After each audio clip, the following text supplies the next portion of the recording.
Man, Here we are. what's up? I am very excited to be doing this with you, man. I guess we're jumping in.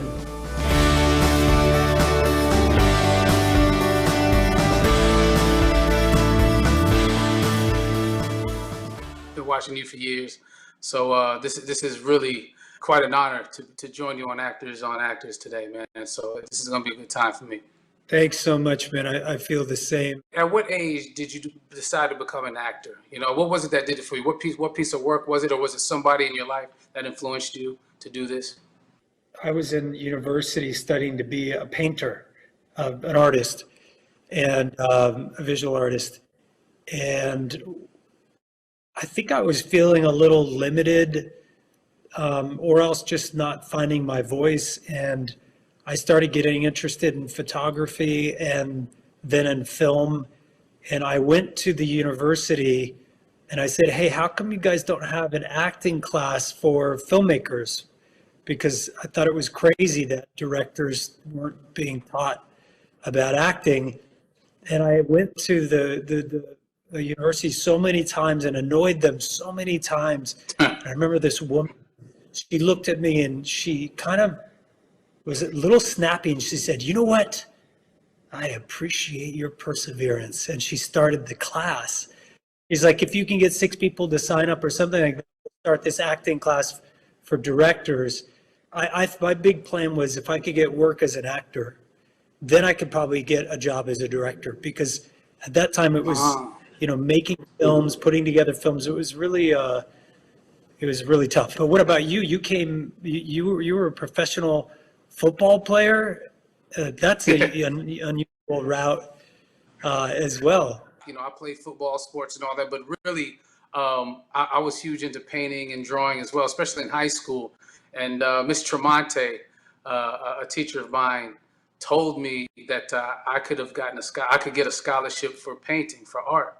But I was like battling this thing of being a football player and getting a scholarship and carving my own name. So I went that route. But secretly, I've always loved the arts. In middle school, I was like in this film class where I had to edit, write, direct my own movies. When I was 12 years old, 13 years old, and then painting as well.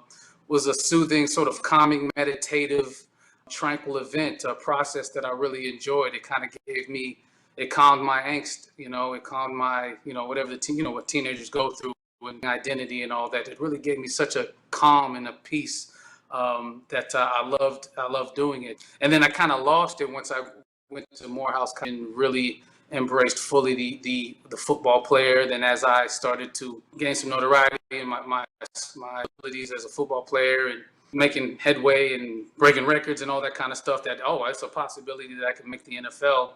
Why not? I've made it this far. So that's amazing.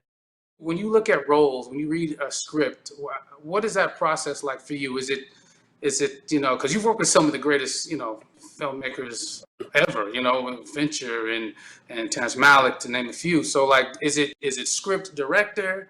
Is it director script? Is it, what do you look for when you're looking to work? Either you take a chance on a script, or you take a chance on a director, you take a chance in some part of it. But you try to get one of those 4 things or 3 of those 4 things to be ideal. But I've also learned that, best laid plans, you can kind of, try as hard as you might to protect yourself in any way possible, but you just can't. And sometimes it turns out the way that you hoped, and sometimes it doesn't. So as I've gotten older, sometimes I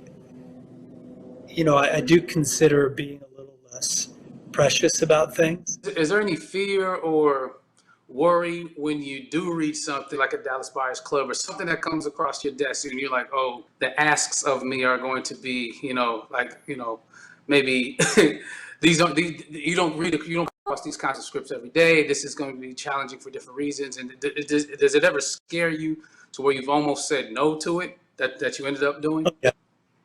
Oh yeah. I definitely I have said no to things because I didn't think I had the answers, or, I thought maybe I wasn't ready. I remember in the beginning, I actually said no to quite a lot. You know, I was maybe naive in some respects, but I said no to quite a lot for many years. And especially starring in movies was something I avoided for a really long time because I just felt like I wasn't ready. And maybe you never do. But yeah, I've had that feeling. And I guess I know when I have a role and I start asking questions, internally, and I start thinking, well, God, what would I do here? What could I do there? And I have this kind of, you know, insatiable curiosity, then I know that's probably that's the right role to pursue. Because I've had the other thing happen where I've taken on a project and I just like, it's a dead end. I don't even, I don't know what it is, but something about it's not inspiring me. You know what I mean? At what point did that realization come across? Like when it You can back yourself into something, or there may be a good director, but then the role isn't exactly like you're not, feeling that spark, and then you move forward anyway. But I think it's important to listen to your gut, to your voice. I connect totally to like the notion or that feeling of I don't know if I'm ready, not sure if I'm like ready for a role or ready for this leading man thing or but I just look at it, if I can collaborate, just seeing how your career is going, just to be able to learn. I look at it as if I'm in school.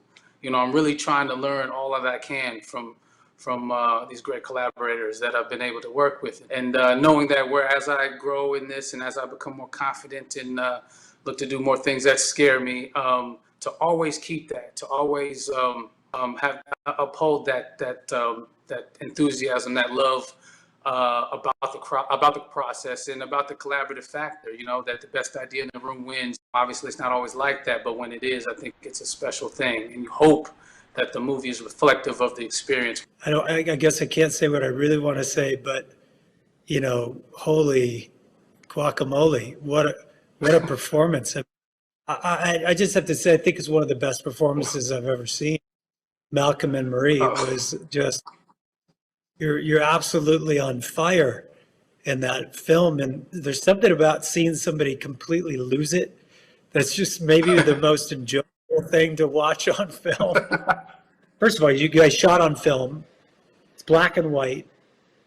And I have to say, maybe one of the most beautiful, if not the most beautiful black and white films I've ever seen. I mean, those shots are just gorgeous. It looks like, it's a photograph. It's absolutely incredible. Did you guys have a lot of conversation about the approach?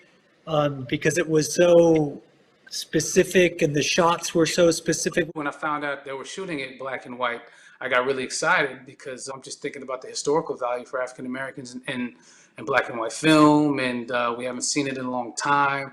And to really celebrate, people that look like us in black and white, in a story like this, I leapt at the chance. I was really excited to be able to go there and for it to come out the way it did. I'm super proud of it. It's really, really beautiful. And I mean, it's just a classic. It's a classic American independent film. And I really think it has a chance to live amongst some of the great American films.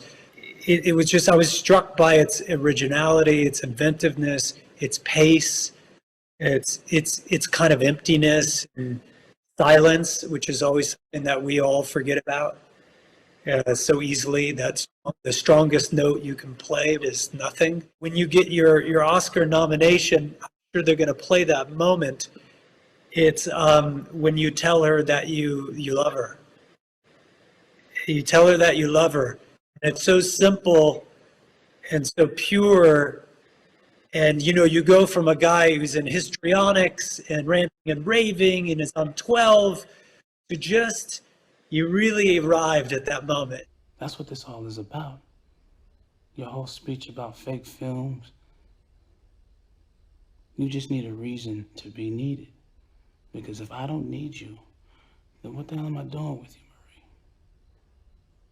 Marie? You want control because you can't imagine the reason I'm with you is because I love you. And it's always scary because you don't know if it's going to come, if it's not, but it was just beautiful, simple, underplayed, and just gorgeous. And such an intimate movie, it's almost uncomfortable sometimes, like between you two. It was pandemic, so I was really sitting with myself, and trying to figure out. I had this idea of what my year was going to be like.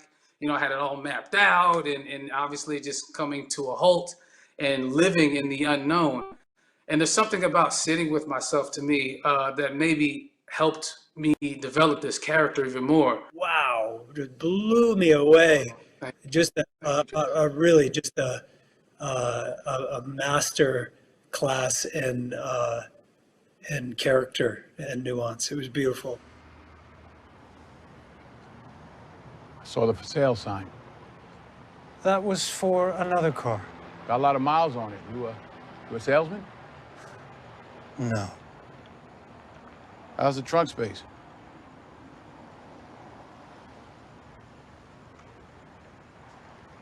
Standard. I got to see little things, and you were terrifying. I mean, you were. I mean, from everything, from your walk, your gait, the gut. I don't know if that was your gut or. As soon as you stepped in the frame, I'm like, oh, we're into something. There's some stuff going on up there. And I just wanted to know what drew you to that project, what drew you to the role, to the character, and what was your process going into such just a terrifying dude?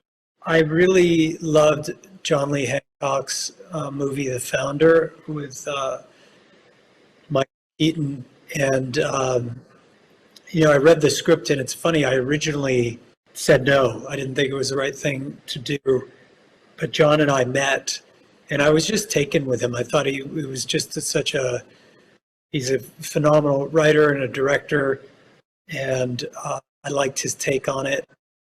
And just decided to jump into this really bizarre character. Everything about him is off, and I thought this could be fun to play a guy who's, just doesn't really fit into the world quite so nicely, but also has this really strong sense of who he is in a weird way. He's this really strong sense of his own identity, and he has a lot of confidence. He's certainly an outcast. He's a dark horse, black sheep, and I think I'm attracted to those characters, outsiders. But I did think, as scary or bizarre as he was, I did kind of fall in love with him in a weird way. I found that he had, kind of a really fun sense of humor, and and I don't know, I found him endearing in some bizarre way. How's the trunk space? There's a particular scene that's coming to mind right now in the interrogation room. And it seemed it was getting really contentious to where it became physically apparent that there was something going on between you and Mr. Washington's character. Was that blocked? Did that something that just kind of happened due to the vibe that was going on? Like, can you help me break that down for me, please? Because it was a very intense moment, Yeah, the whole thing was intense, and I showed up ready for war. I showed up ready because I knew I had to be on my A game, and I came in over prepared, ready for anything. And what was great about John Lee Hancock and everybody else involved is that everyone was up for it. And, every scene was about, getting what you needed to tell the story, but really improvisational in terms of behavior and dialogue. And what's fun about playing Albert Sparma is you can say anything you want. You can do anything you want, and it's okay. This is a guy who doesn't abide to any rules, conventional rules. So it was fun. And I also noticed, like, on the first day, I should have worn a diaper because it was rather intimidating. But, and I was in my zone. But I noticed very quickly like the smallest change or gesture or improvisation, and Mr. Washington was boom, he's right there with me. He's right there with me. I see a twinkle in his eye. I'd make a joke rather than just kind of like, he was just so fluid, so flexible. And that first day, he gave me a great gift. He gave me the freedom to take risk, to be brave as I wanted to. And he met me more than halfway in every moment. So I felt like, I was training, and I came in and got to, get in the ring with one of the greats. I mean, just to answer your question as well, I haven't rehearsed in a movie in 10 years. I haven't rehearsed. I just, for some reason or another, never worked out for rehearsal. I don't have a rule against it, but usually I'm ready to go, and I still haven't even. I still haven't met Mr. Washington. What? Wait, hold on. So we haven't even met. We haven't even. That's Yeah. once you just arrived on set as the character, and now we met, and then That's it. That's it. Wow. There was a fluidity there, this naturalism that was coming out of these three juggernauts, and I just kept watching it, as an actor. I'm just like, they must, the trust was really there. Maybe they really like each other, because just that kind of freedom to, like you said, to fail or to triumph, to all these things, to try things, that you have to have a significant amount of trust for your partner. And it just seemed that way. And I mean, you were tormenting Rami towards the end, and just like you were just having, it seemed like you were having a lot of fun, but right here, there was a lot of stuff going on, and I automatically think I wonder what he did for research. Did he, did he look up some things? Did he try some of this stuff out in real life? Whatever it is, I'm just like, how did he? Because it's so clear that what's coming from you. Yeah, thank you. I appreciate it. And I don't feel like my work is done until I know the character's favorite color. Well, I really enjoyed it, man.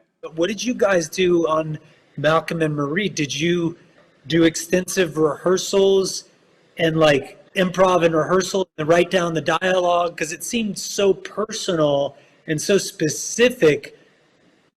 And did you continue the improvisational thing on set, or was it not like that because you had so much dialogue? Because I could see it could just go off the rails if you were just improvising the whole time. Like you, I just loved who I was able to get in the ring with. And so being a huge fan of Euphoria, I was familiar with Sam's work before working with him in Zendaya, obviously. And so I was just ready to bring my A game. I had this whole idea, I thought, of who Malcolm was. At the same time, I was having trouble finding a way in. I had some particulars, and but I think what was happening was because I felt so connected to what Malcolm was saying, Sam's words. There was such a connection to his pains in this industry, in the business. I share the same pains. I share the same frustration. I'm sharing the same identity thing, trying to set my identity as I want to, as whichever character I'm taking on. We had a think tank in Carmel. We quarantined in Carmel at this beautiful resort, nobody in or out. In this think tank, we'd read, and with great text like that, to me, you don't need to ad-lib too much. The text will lead you to the promised land, and I truly felt that way. Tell me about working with Zendaya. She's a phenomenal actress. She's so giving. She makes you feel like everything is going to be all right. Like there's no way you can fail in this. It gives everybody around her so much confidence. I can't wait for people to see it. It comes out in February, I think. Is that right? Yes, February. Yeah, it comes out. Yeah, it's on February. And on Netflix, right? On Netflix, yes. Yeah. Netflix. Yeah. But it was an independent film. Like you guys went and shot it first. It was like financed independently, and then Netflix bought it, right? Yeah, we basically put our own money into it, and it's the true definition of belief in something, and turned it in, and Netflix appreciated it so much that they blessed us with the price, and so it worked out, and I think it's the perfect home for the film. Hold on to me for dear life. You took a 5 or 6 year sort of, I don't know if we call it a break, but you said no a lot, I guess, to some characters, to some films at time. What was the motivation behind that? Was it due to circumstance? Was it something in your life, or why that gap? I don't know. Maybe you feel the same, but when I make films, they kind of take a lot out of me, and emotionally, sometimes physically. But Daniel Day-Lewis, I always remember reading like he went off to learn how to make shoes in Italy for like 5 years, which I thought was hilarious. Who knows if it's even true or not? But it's hilarious. Like if you take 5 years off, like I don't really have that interest in shoes, so much. But I make music, so for me, I'm fortunate in the sense that I always have a creative outlet. So I'm not dependent or reliant on films to give me creative reward or to make a living. So, I acknowledge how incredibly lucky I am to have different pursuits. And so maybe it was a little bit easier to walk away for 6 years or whatever it was. There was a time where I didn't know if I would come back or not. But I'm glad I did. Was Dallas Buyers, was that script the reason? Is that what did it, or was it just where you were ready before that happened? Yeah, it was that. It was the script and the role and the director and the opportunity. And just when you read something, like I said before, and immediately, it doesn't always work like this, I suppose, but I like when it does. When I read something and then I immediately start the adventure. I don't know about you, like shooting the movie is the least enjoyable part for me. I always joke, I say that the two best parts of making movies is getting the job and finishing the job.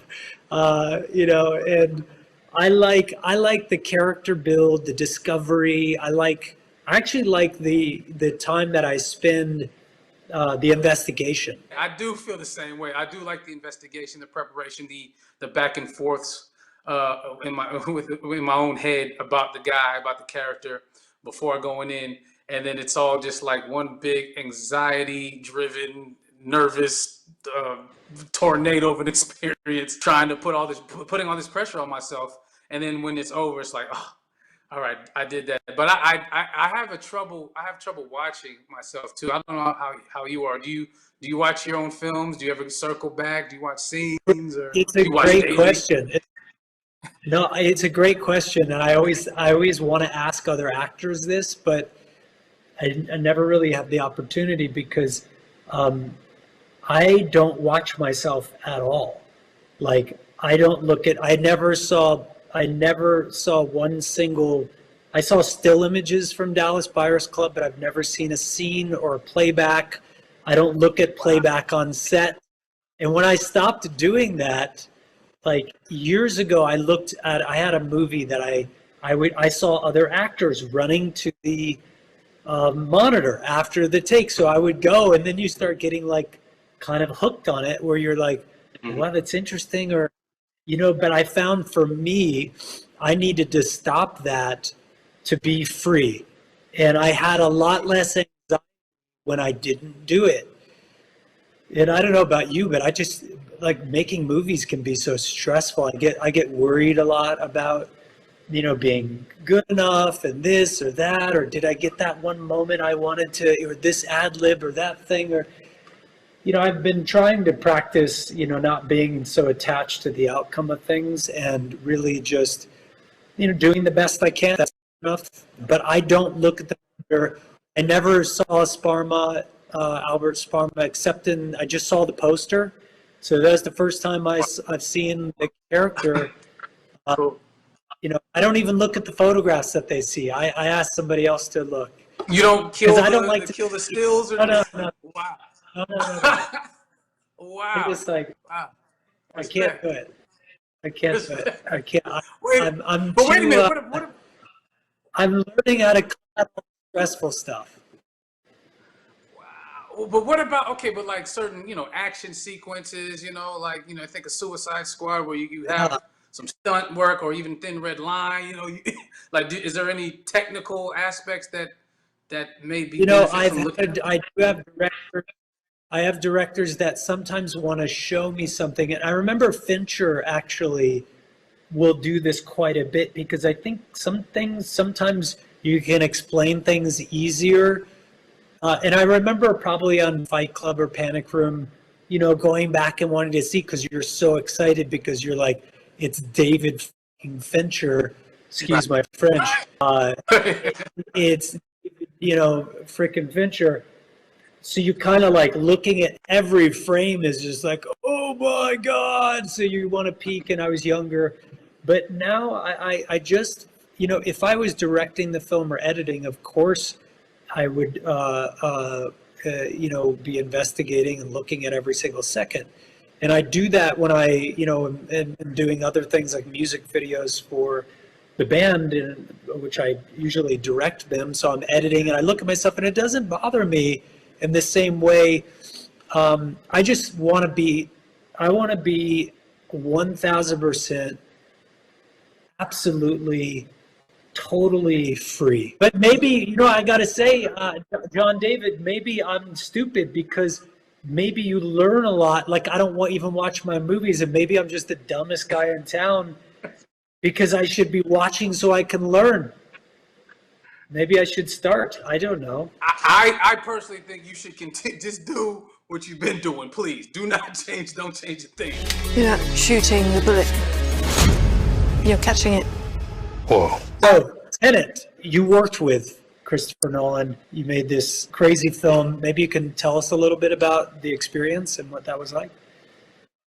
It was one of the best experiences I've ever had in any team concept, you know, and I'm a huge admirer of him. I think he is a genius. I mean, the fact that Christopher Nolan and the great Hoyte van Hoytema, our DP, was telling me, don't worry about marks. We're going to, the words will adjust to you coming from both of them.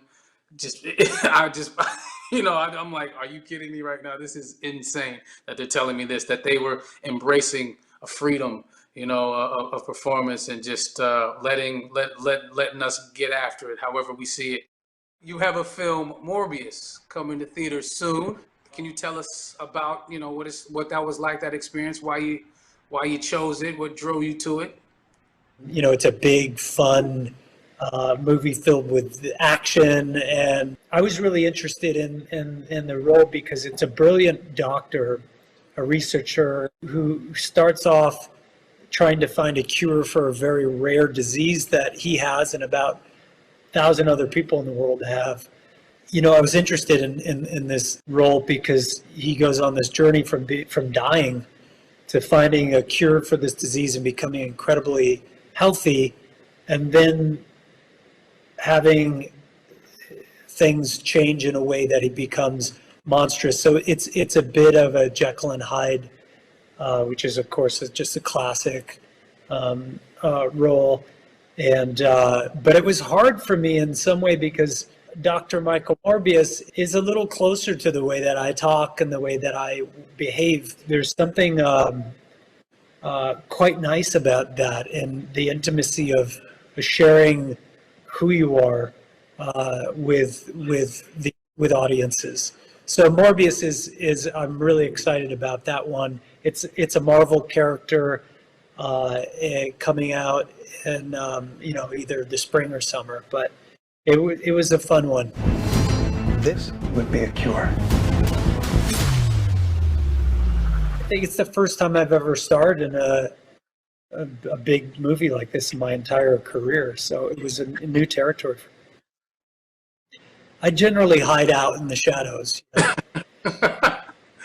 Having this Marvel now behind you, is there something you're looking to do because of Marvel? Is there something that you think you found that you'd like to continue upon moving forward? I have a documentary that I directed called A Day in the Life of America, which was shot in 24 hours. We had 92 film crews in all 50 states.